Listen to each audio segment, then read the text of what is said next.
अक्सर लगता है ना कि करने को बहुत कुछ है पर वो समय ही नहीं मिल पाता। हाँ, ये तो बहुत आम बात है। आज हम इसी चुनौती का एक थोड़ा अलग तरह का हल देखने वाले हैं। ठीक है। ये डैन सलिवन और डॉक्टर बेंजामिन हार्डी की किताब है हु नॉट हाउ, उससे आता है। अच्छा। उनका जो मूल विचार है वो थोड़ा चौंकाने वाला भी है।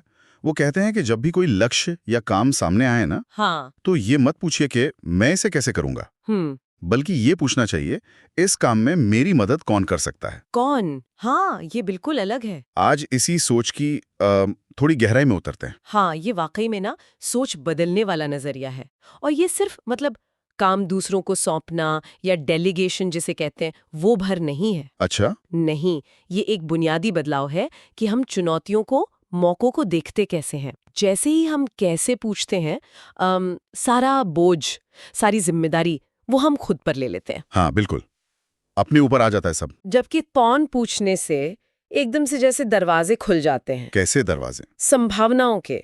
जैसे सहयोग है, टीम वर्क है, किसी और की विशेषज्ञता का फायदा उठाना हाँ। और रफ्तार पकड़ना, ये वो फौरन तनाव कम कर देता है। एक तरह की आजादी महसूस होती है। हाँ, आज़ादी। और यही बात शायद किताब के एक और बड़े आइडिया से जुड़ती है, आपने पढ़ा होगा, समय इज इक्वल टू पैसा नहीं, समय इज इक्वल टू स्वतंत्रता। बिल्कुल। ये सुनने में तो बड़ा अच्छा लगता है ना, पर इसका मतलब क्या है असल में? क्या ये सिर्फ वो अमीर लोगों के लिए है जो मदद हायर कर सकते हैं? नहीं नहीं, बिल्कुल नहीं। ये सिद्धांत तो सबके लिए है। आप सोचिए ना, अगर आप कोई काम किसी और को सौंपते हैं, शायद वो आपसे बेहतर हो उस काम में या उसे करने में कम समय लगाए, हाँ, मुमकिन है। तो आप अपना कीमती समय बचा रहे हैं, है ना? हाँ। और वो जो बचाया हुआ समय है, वो आप उन कामों में लगा सकते हैं जहां आपकी जरूरत सबसे ज्यादा है या जिनमें आपको मजा आता है, आपकी महारत है। जिसे वो स्ट्रेंथ जोन कहते हैं शायद। बिल्कुल वही, आपकी स्ट्रेंथ जोन। किताब इसे एक तरह से मल्टीप्लायर इफेक्ट की तरह देखती है। अच्छा, मतलब गुणात्मक प्रभाव। हाँ, कि सही कौन के साथ मिलकर आप अकेले जितना कर सकते थे उससे कई कई ज्यादा हासिल कर सकते हैं। ये अपने समय की कीमत पहचानने और उसे सोच समझकर इस्तेमाल करने के बारे में है। तो ये सिर्फ काम आउटसोर्स करने से तो कहीं ज्यादा गहरा हुआ। बहुत गहरा। आपने सहयोग और टीम वर्क की बात की, हाँ। पर कई बार ऐसा लगता है, खासकर अगर कोई लीडरशिप रोल में है, हाँ। कि सब कुछ खुद करना ही वो ताकत की निशानी है। हाँ। कंट्रोल रखना। पर किताब इसे सेल्फ सैक्रिफाइस कहती है, मतलब आत्म बलिदान, और इसे अच्छा नहीं मानती। ये ऐसा क्यों? ये एक बहुत बहुत आम सोच है। हाँ। पर ये खतरनाक भी है। जब लीडर्स सब कुछ खुद करने की कोशिश करते हैं, तो वो सिर्फ खुद को थका नहीं देते, बल्कि अपनी टीम की ग्रोथ को भी रोक देते हैं। वो दूसरों को सीखने का, जिम्मेदारी लेने का मौका ही नहीं देते।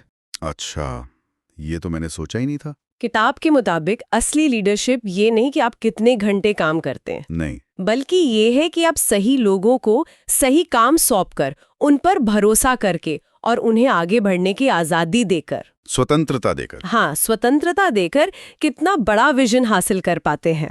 ये आपसी विकास और भरोसे पर आधारित रिश्ते बनाने के बारे में है। और ये जो सब कुछ खुद करने की चाहत है, ये सेल्फ सैक्रिफाइस, ये कहीं ना कहीं हमारे अहंकार से भी तो जुड़ा होता है।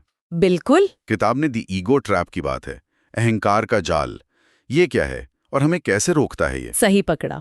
द ईगो ट्रैप, अहंकार का जाल, ये वही अंदर की आवाज है जो कहती है, अरे ये काम मुझसे अच्छा कोई नहीं कर सकता, या फिर किसी से मदद मांगना ये तो कमजोरी की निशानी है। हाँ हाँ, आती है ये आवाज कभी कभी। यही सोच हमें मदद लेने से रोकती है, दूसरों पर भरोसा करने से रोकती है, और नतीजा, हम तेजी से आगे नहीं बढ़ पाते।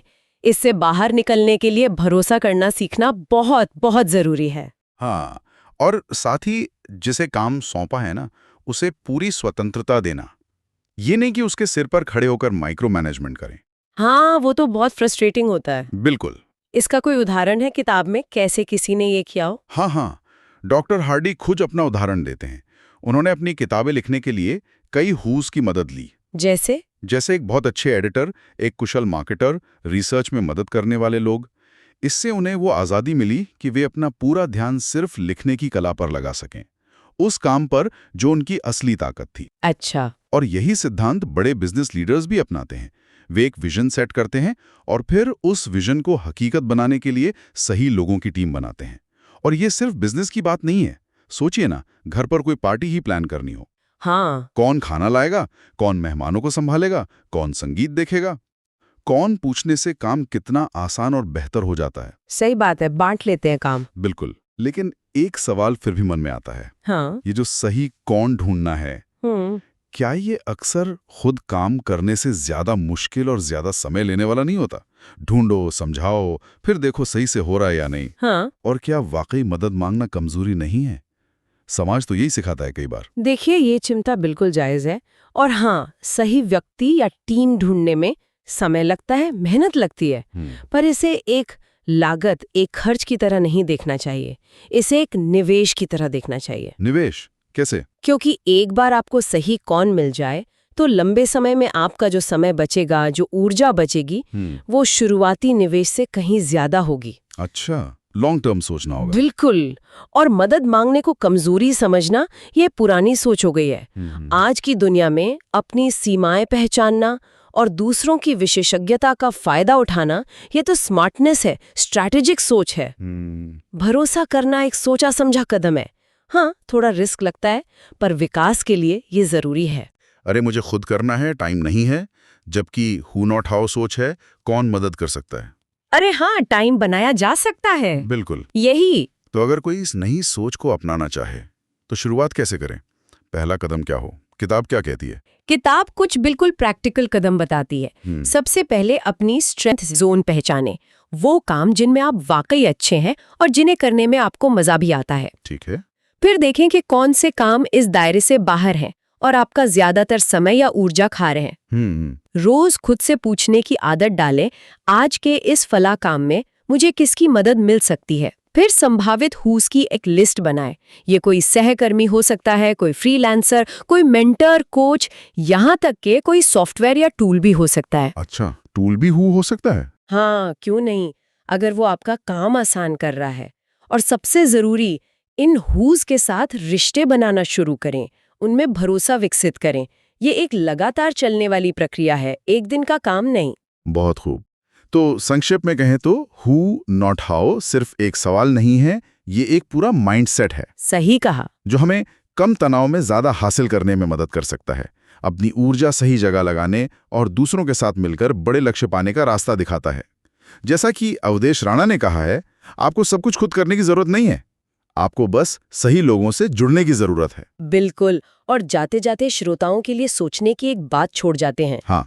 अगर आज आप अपनी किसी एक मौजूदा चुनौती या लक्ष्य को, जो भी आपके मन में हो, उसे मैं इसे कैसे करूंगी कि बजाय इसे करने में मेरी मदद कौन कर सकता है कि नजरिए से देखें, तो क्या संभावनाएं नजर आती हैं, क्या बदल सकता है, जरा सोचिए इस पर।